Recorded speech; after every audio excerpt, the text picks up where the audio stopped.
साथियों नमस्कार।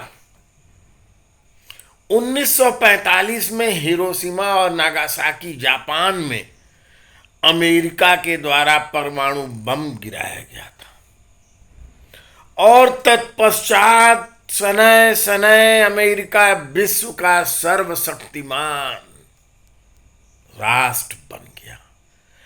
आज तक उसकी रंगबाजी चल रही है,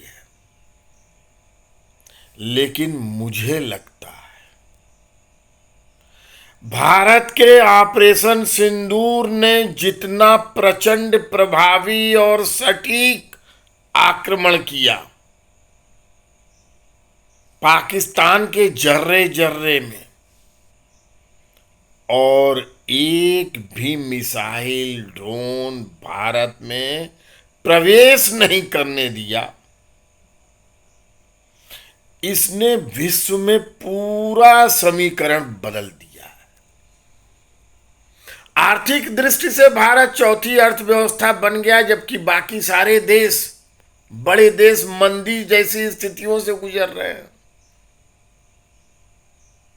ये भी एक चमत्कार हो रहा है, और इन सब का एक प्रभाव आप देख रहे हैं। इजराइल और ईरान की लड़ाई हुई, दोनों देश भारत को धन्यवाद दे रहे हैं। यूक्रेन और रूस की लड़ाई चल रही है, वो भी कहते हैं भारत युद्ध रोक सकता है, जेलेंस्की ये कहते हैं। जबकि जेलेंस्की के समर्थक देश नाटो है, अमेरिका है, उनको कोई बधाई नहीं देता, उनसे अपेक्षा नहीं करते। और जिस ढंग से भारतीय तिरंगे का मान बढ़ा है, यूक्रेन से भारत युद्ध रुका,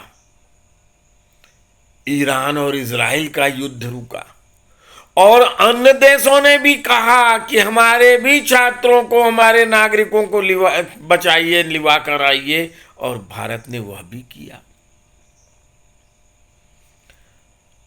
और अब जो नई बात, नई घटना हुई है, लेटेस्ट,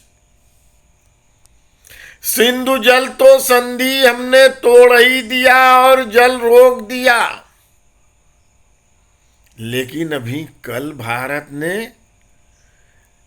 अपने तटबंधों, डैम के दरवाजे खोल के पानी कर दिया, बाढ़ कर दिया। पाकिस्तान में त्राही त्राही मच गई है। और जानते हैं, पाकिस्तान दौड़ा दौड़ा भागा हेग इंटरनेशनल पंचायत कोर्ट में।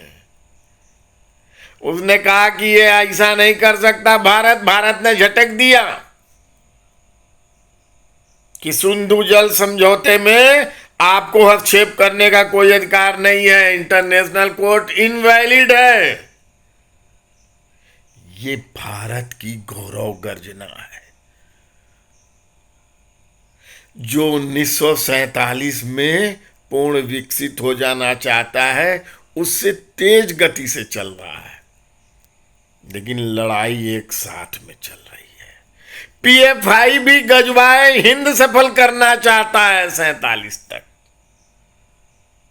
और भारतीयों को इस बड़ी बाधा से, गजवाए हिंद की बड़ी बाधा से बचना होगा। बाकी तो हम शिरोमणि बनते जा रहे हैं। जब जिसको भी झटका देना होता है दे देते हैं, किसी से नहीं दबते हैं। अभी हमारे रक्षा मंत्री राजनाथ जी ने चीन को भरपूर तमाचा जड़ा है, चीन में जाकर। जय भारत, जय मां भारती।